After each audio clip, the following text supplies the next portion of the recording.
and gentlemen, welcome to World Health News. This is your host, Dr. Yavuz Selim Sulay, physician, entrepreneur, and venture architect. Today, I have a very special episode about heart health.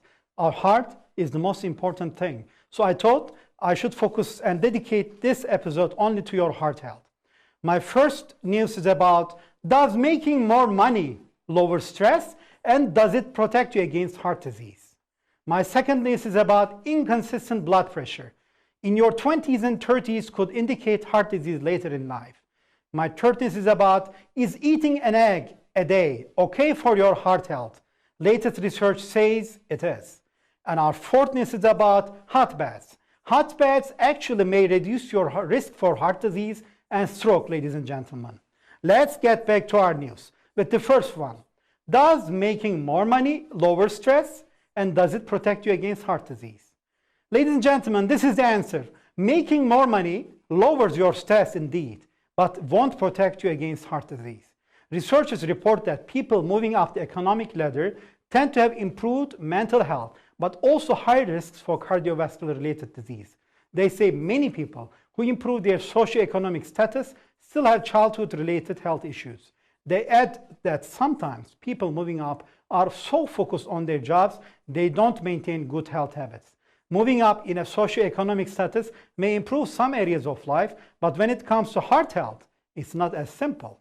Research published in the Journal of American Heart Association found that though upward income mobility improved a person's mental health, their cardiometabolic health was worse. Upward mobility is not always beneficial for a cardiometabolic health, even if it improves economic standing and mental health, said Greg Miller, PhD, and author of the research and co-director of the Foundations of Health Research Center at Northwestern University in Illinois. Most of the time, higher socioeconomic status forecasts better health, but not in everyone, not for all diseases, Miller told. And as our work shows, the health benefits of being higher socioeconomic status depend somewhat on how one becomes high socioeconomic status. And when we look at the numbers, in undertaking the research, Miller, together with researchers from the Northwestern and the University of Georgia, analyzed that from two studies spanning multiple decades. The 7,500 participants in the National Longitudinal Study of Adolescent Health and the close to 1,900 participants in the midlife in the United States study entered the studies as youth and were followed into adulthood. The researchers categorized the participants into groups based on their family's income during childhood and adulthood.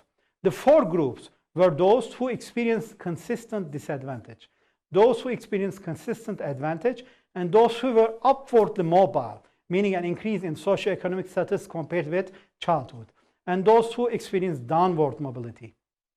The researchers said they found that those who were upwardly mobile had lower perceived stress and less symptoms of depression. But they experienced high rates of a metabolic syndrome, a collection of conditions that increases the risk of heart attack, stroke, and diabetes. The high socioeconomic status is generally associated with fewer health problems. However, ladies and gentlemen, the study suggests an improvement in financial conditions does not necessarily equate to an improvement in cardiometabolic health. Many of us would have thought intuitively that if one improved one's financial situation, one would be able to reap the health benefits associated with that financial improvement. And that might include less diabetes, less obesity, less cardiometabolic health. In that regard, it's surprising, said Dr. Robert Harrington, an interventional cardiologist at chair of the Department of Medicine at the Stanford University in California. What's not surprising, and perhaps what's consistent with other things we know, is that lifelong cardiovascular health goes all the way back to the peripartum time frame. In other words, we know the cardiovascular and cardiometabolic health of the mother plays a role in the lifetime of the cardiovascular health of the child, he said.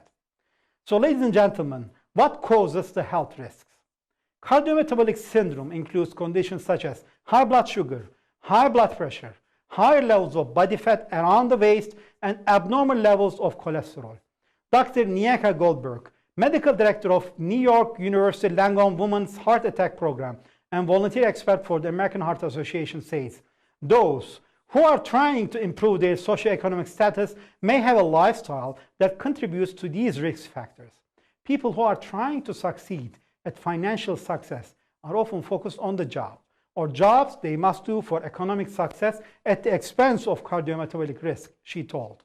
And cardiometabolic risk factors that include high blood pressure, central obesity, belly fat, elevated glucose, low HDL, good cholesterol, and elevated triglycerides are lifestyle dependent, and upwardly mobile individuals may have trouble fitting exercise into their already busy schedule, eat prepared meals or processed foods because they are time pressed, she added. Miller notes that people whose status remains consistent tend to have better health outcomes.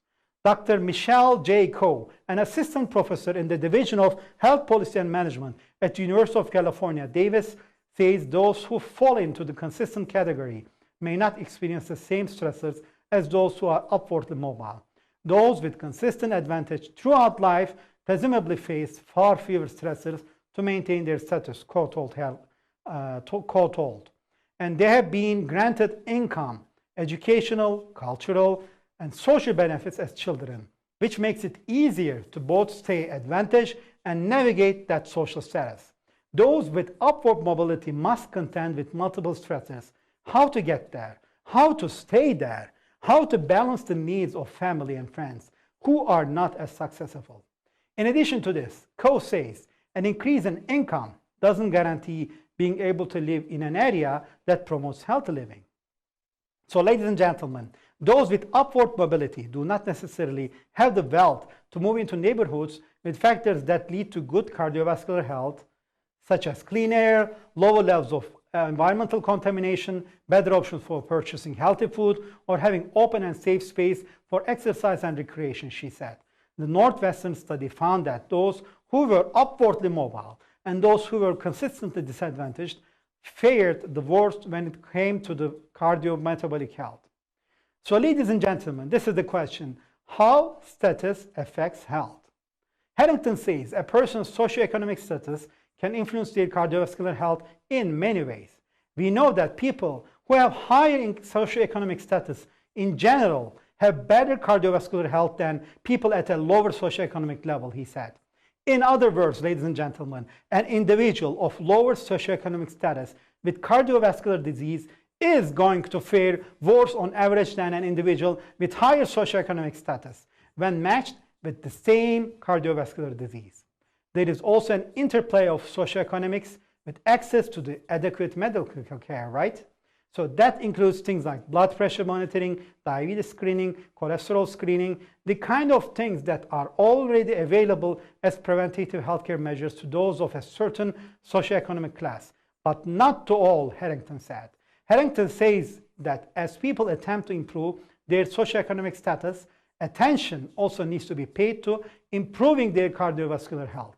As people move up and improve their socioeconomic status, one needs to be mindful of also making sure that one improves one's attention to lifestyle issues which portend better cardiovascular health, smoking cessation or avoidance, taking care of one's blood pressure, controlling one's blood sugar, controlling one's weight, having a lifestyle that includes physical activity on a regular basis. All of those we know are associated with good cardiovascular health over the long term, and that's what should be strived for, Harrington said. Ladies and gentlemen, my second news is about inconsistent blood pressure in your 20s and 30s could indicate heart disease later in life. And researchers say younger adults should have their blood pressure checked at least once a year and should adopt lifestyle changes if their readings are inconsistent. Researchers say inconsistent blood pressure readings in adults in their 20s and 30s may indicate a higher risk for heart disease later in life. They say the study indicates the need for younger adults to have blood pressure measured at least once a year. They say younger adults with variable blood pressure readings should adopt lifestyle changes that lower their risk of cardiovascular disease. Inconsistent blood pressure readings in young adulthood may be an indicator of cardiovascular disease later in life. A study, trusted source published in JAMA Cardiology, suggests that variations in blood pressure from doctor visit to doctor visit may be a warning sign in adults in their 20s and 30s. Current guidelines defining hypertension and assessing the need for antihypertensive therapies ignore variability in blood pressure readings, said Dr. Yuichiro Yano, a lead investigator in the study and an assistant professor in the Department of Family Medicine and Community Health at Duke University in North Carolina. I think there has been a belief that variability is a chance phenomenon, but this research indicates maybe not. Variability matters, Yano said in a statement. Ladies and gentlemen, let's look at the long-term data, what the long-term data shows. The research involved 3,394 participants. Blood pressure was measured 3 times in 1-minute intervals at an initial exam and then 2, 5, 7, and 10 years later.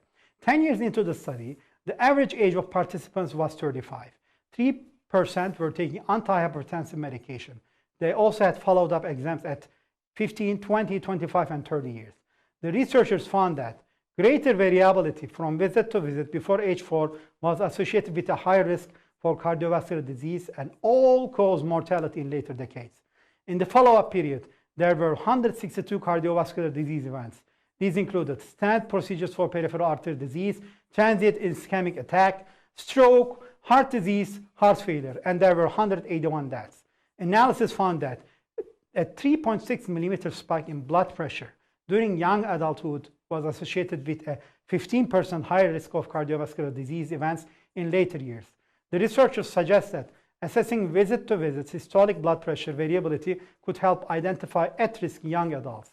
Systolic blood pressure is the top number. It represents the amount of pressure in your arteries while your heart muscle is contracting. The bottom number is diastolic blood pressure, which measures pressure between heartbeats. Of the study participants, 54% were white and 46% were African American, and slightly more than half were women. Study authors acknowledge that these results may not be pertinent to other racial or ethnic groups. And when the experts reviewed this, Dr. Jim Liu is a cardiologist at the Ohio State University Wexner Medical Center. Liu told that this research shows that blood pressure variability could potentially identify younger adults who are at high risk for cardiovascular disease and cardiovascular mortality, independent of their mean blood pressure readings. It's something for healthcare providers to think about, said Liu. He also stressed the need for more research before changing habits or guidelines. Dr. Brian Kolsky is the director of the Structural Heart Disease Program at St. Joseph Hospital in Orange County, California. It is unclear why systolic blood pressure variability may lead to an increased risk of heart disease, Kolsky mentioned. This study is thought-provoking because blood pressures were measured more frequently than is typically seen in a healthy population, he added. And when we look at the averaging blood pressure, currently doctors average blood pressure readings. And Liu explained that a variety of factors cause fluctuations in blood pressure. That's why it's important not to use a single measurement as a guide to management. Based on the most recent ACC/AHA guidelines, hypertension is defined as a systolic blood pressure over 130 millimeter mercuries or a diastolic blood pressure over 80 millimeter mercuries. This should be based on an average of more than 2 readings obtained on more than 2 separate occasions, said Liu. In young, otherwise healthy adults without hypertension, blood pressure should be checked at least once a year. In someone with hypertension, blood pressure should be checked more frequently, he continued. Liu cautioned that blood pressure cuffs shouldn't be placed over sleeves. There are very specific standardized instructions for how to take a blood pressure measurement properly. This includes things like resting and sitting in a chair with back supported and feet on the ground for at least 5 minutes before measuring blood pressure, emptying the bladder before measurement, no talking while measurement is taking place, and making sure the cuff size is correct and properly located on the arm, he advised. As long as the blood pressure monitors have been validated, it is acceptable to use blood pressure machines you see in the pharmacies or those intended for home use, said Dr. Liu.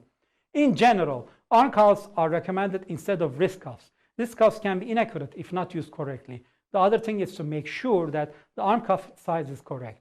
Having a cuff that is too big or too small may also give inaccurate readings, he added. Ladies and gentlemen, Dr. Liu said that hypertension is called the silent killer for a reason. Although some people may develop a headache, shortness of breath, or chest pain, most people with high blood pressure have no symptoms. If these symptoms are present, you should see a healthcare provider to see if high blood pressure could be the cause, said Dr. Liu. Kolsky noted that This may prompt your doctor to look into secondary causes of hypertension, such as kidney disease or thyroid disease. For young adults whose blood pressure isn't within the normal range, Kolsky said doctors will likely recommend lifestyle and diet modification first. Medication can be added if it's not still under control. So this may be the only takeaway from the study, that normal young adults should probably have their blood pressure checked at least yearly, said Dr. Kolsky. Ladies and gentlemen, my third news is a very interesting question. You know, we love eggs, right? So the question is eating an egg a day okay for your heart health? Latest research says it is. So egg lovers, it's good news for you. A new study that concludes one egg a day doesn't necessarily increase heart disease risk is the latest in a long line of conflicting research. A new study concludes that eating one egg a day may not significantly increase your cholesterol levels or risk of heart disease. The research is the latest in a long line of studies that present conflicting conclusions on how healthy eggs are in a person's daily diet. One expert told that an egg a day is probably okay for most people, but you should be careful not to overdo it on omelets and other egg-based breakfast foods. A Funny or Die sketch set in 1979 begins with a man sitting down for a breakfast of steak, eggs, and toast. Suddenly, a bright light flashes in the next room and a stranger walks into the kitchen, startling the man and his wife. "Wait, stop, don't eat that food," the stranger says. Confused, the man asks, "Why?" "The eggs," the stranger says. "They are full of cholesterol." The couple seems confused because few people in the late 70s were worried about the goopy substance that can clog your arteries. The stranger warns the couple that eating one egg a day drastically increases the chance of a heart attack. So the time-traveling dietitian leaves, only to return again from the future, declaring there is two types of cholesterol, and eggs have both the good and the bad kind. This goes on for some time as the man comes back again and again, updating the couple on what scientists in the future will learn about other foods on the man's plate. While a comical rendition of evolving food science, the skit is still relatively accurate, ladies and gentlemen, in terms of what studies have shown in terms of eggs, what's in them, and whether they are part of a healthy diet. That debate remains important as people around the world, as well as in the United States, continue to consume eggs more than they have in the nearly half a century. On average, we eat 289 eggs per year, or more than 5 per week. So that comes as a new dietary guidelines drop restrictions on cholesterol, reflecting the views of many nutritionists that an cheaply provided nutrient content outweighs other concerns. Much like the time-traveling dietitian points out, nutritionists now say dietary cholesterol isn't as lethal as we thought some 40 years ago. But experts agree that diet is a tricky thing to study because not everyone eats in a vacuum, consuming the same thing day in and day out in a controlled and easy-to-study environment. For example, a cheeseburger topped with fried egg and served with a side of French fries. What of those components? You know, it can have beef, fat, cheese, egg, bun, fries dipped in sugar-laden ketchup. Egg is the main culprit. Some heart experts may argue the egg might not be the worst offender. Dr. Sanjay Patel, an interventional cardiologist at Memorial Care Heart and Vascular Institute at Orange Coast Medical Center in California, says it's still a good idea to limit your daily dietary cholesterol intake and eat a variety of foods such as fruits, vegetables, nuts, lean meats, and fish. Eggs are safe as long as not consumed in high numbers daily, Patel mentioned. And let's look at the latest research. The latest in the saga of the eggs long pile of scientific research can be discussed. In this study, a trusted source researcher said that eating eggs did not appear to be associated with cardiovascular disease risk. And the researchers used data from the 3 large United States studies that spent 32 years starting in 1980.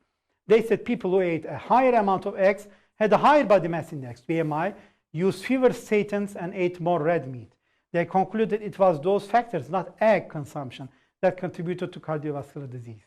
Andrew Odegaard, an assistant professor of epidemiology at the University of California, Irvine, said the results of the study are convincing, but we should not put all our eggs in this observational basket for formal guidance on eating eggs. If frequent egg consumption is occurring in the context of an overall dietary pattern known to be cardioprotective, or eggs are being consumed for essential nutritional needs, then it is probably nothing to worry about. Odegaard thought also in this research that there are other studies, and another study was published in late January by the Population Health Research Institute, PHRI of McMaster University and Hamilton Health Sciences in Ontario, Canada. Over there, the researchers trusted source used data from about 177,000 people involved in one of the 3 long-term studies conducted in 50 countries.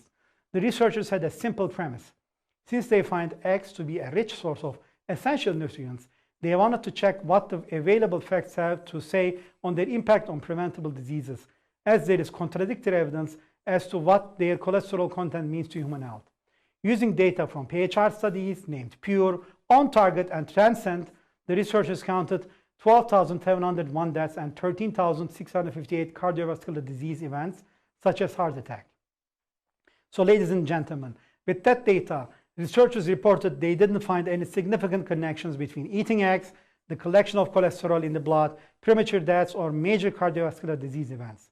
That led researchers to conclude that for most people, eating 1 egg per day doesn't increase their risk of cardiovascular disease or death, even if their risk factors would suggest otherwise. The researchers further concluded there is no link between the number of eggs a person eats and the cholesterol that ends up in their blood. But before you go and order a 12-egg big omelette on your next brunch outing, pause and consider where the study found its home. Also, at the American Journal of Clinical Nutrition, there was an article that was published, and the journal is highly regarded in many circles. And also, as mentioned, the food activists have voiced their skepticism of the American Society for Nutrition, as its boards have conflict of interest and disclosures. So over the past 3 decades, the American Journal of Clinical Nutrition has published studies that show varying results when examining eggs and people's cholesterol levels, including when fat and cholesterol became the dietary villain. For example, one study was published in the Nutrition Journal in 1982, found normal consumption of eggs had no effect on the cholesterol levels or incidence of coronary heart disease, but it only looked at 912 people. They used data from the very famous ongoing Framingham Heart Study, and that has looked at common factors or characteristics that contribute to cardiovascular disease since inception in 1948. And more recently, there was another study published in a journal in 2001. A research team at Wageningen University in the Netherlands analyzed 17 studies involving 556 subjects to examine the effects of egg consumption on the risk of coronary heart disease. Assuming that a single egg contains 200 milligrams of cholesterol, the researchers found eating 1 additional egg daily could increase a person's risk of heart attack by about 2%. The calculated increase in risk may be small in an individual patient, but in view of the widespread consumption of diets high in cholesterol, it may be substantial at the population level, the researchers noted in the study. But the researchers also noted that there is more to an egg than just cholesterol. It also brings potential heart disease, preventing things such as vitamin E, folate, other B vitamins, and unsaturated fatty acids, even if these levels don't negate the fact that globally and in the United States, eggs contribute to nearly 1/3 of total dietary cholesterol. So in the view of relatively small contribution of eggs to the intake of nutrients that may be beneficial in preventing coronary heart disease, the recommendation to limit the consumption of eggs may still be valid for the prevention of coronary heart disease, the 2001 study found. This is just one example of how confusing it can be for people who want to eat well or at least avoid foods that have been shown to increase a person's risk of preventable diseases. But for Patel, the latest research that vindicates eggs is good news for breakfast lovers, but as with everything, they should be consumed in moderation. So you can rest easy about having that egg or 2 on your plate in the morning. But again, you should not consume a high number of them. Ladies and gentlemen, my last news is about hot baths. Everybody likes to have a hot bath right in the morning or when you're tired. So this is the question. Hot baths, do they reduce your risk for heart disease and stroke? The answer is yes. Experts note that hot baths are beneficial to the cardiovascular system and can reduce stress. Plus, they are free. A new study from Japan reports that hot baths can reduce a person's risk for heart disease and stroke. One expert said the health benefits from warm baths appear to be similar to the benefits of an aerobic exercise. Others note that baths are free, easy to do, and accessible to almost everyone. Is the current state of the world making your chest a little tight or your heart race a little more quickly? Protection for your life, for your blood pumping lifeline, may be right in your own home in the form of a long hot bath. Research published in the journal Heart was revealed that in Japan, where bathing is a key part of culture, those who take hot baths often show a significant decrease in risk for cardiovascular disease or stroke.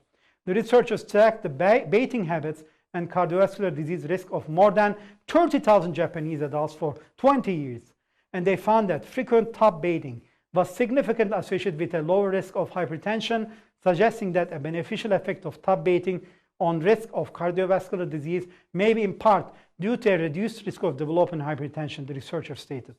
According to the study, daily hot baths are associated with a 28% low risk of heart disease and 26% lower risk of stroke. That number jumped to 35% low risk of cardiovascular disease when hotter water was used. Stroke risk didn't lower with hotter water. We found that frequent tub bathing was significantly associated with a lower risk of hypertension, suggesting that a beneficial effect of tub bathing on risk of heart disease may in part due to the reduced risk of developing hypertension, wrote the research team, which was led by Dr. Hiroyasu Iso, a professor of social and environmental medicine at Osaka University in Japan. So, ladies and gentlemen, this is my question. Why hot baths work? Researchers believe the heat of the water works to lower blood pressure while upping the heart rate and improving something called the hemodynamic function, which is, in layman's term, is how effectively the heart pumps blood to all the organs in the body. Those are the same results that many people get from aerobic activity, according to Dr. Russell Wester, the chief of the Division of Cardiovascular Surgery at the Jewish Hospital in Cincinnati, Ohio. The real question is it bringing the same result as some aerobic activity? Wester mentioned. Let's say you do, as you should, 30 minutes of low-level activity, such as walking 5 days a week. If bathing 5 days a week brings your heart rate up and your blood pressure down, that's a similar result, he said. So should baths be prescribed by doctors? Wester says he's never known of a cardiologist who prescribes baths as prevention, not yet anyway. He also points out that this information isn't completely new. Finnish people and saunas have been looked at for this as well. Further, he says in Japan, bathing in deep hot tubs is part of their culture. Many Japanese baths allow bathers to stand shoulder deep in the hot water, so they would want this to be the case. But Wester does see the potential benefit as well as risk. Risk first. Wester strongly suggests that anyone with any kind of cardiovascular issues talk to their doctor before soaking in a hot bath. People with existing cardiovascular conditions should not do this, he said. Always talk to your doctor first. On the plus side, bathing is, in its purest form, good for our mental health. These are other side benefits, Wester said. It's calming, isolating in a good way, relaxing. It's a Zen moment. You close your eyes and just say, that's always good for us in many ways. So free the stress relief. Elizabeth Nelson of Wisconsin has been prescribing hot baths to her family members in these weeks more than ever. I long suggested hot baths to them as a way to reduce the stress. And obviously, reducing stress helps with heart health. So I would imagine right now, could use a little extra stress reduction. There is another benefit to it as well, she says. It's basically free. If you have a tub in your home and hot water, you're all set, she said. And it does not require an appointment or a copay. That's good for the heart too, as well as my wallet right now. Marna Brickman, a licensed certified social worker in Annapolis, Maryland, says one of the calming techniques she suggests to her clients is to take a hot bath. She tells that warm baths are physically relaxing for your body and soothing for the mind. She notes baths are easy and accessible, as anyone can take one, especially during this time when many people are under shelter-in-place orders. If the secret to better health is a nice warm bath, then golly gee, I'm in.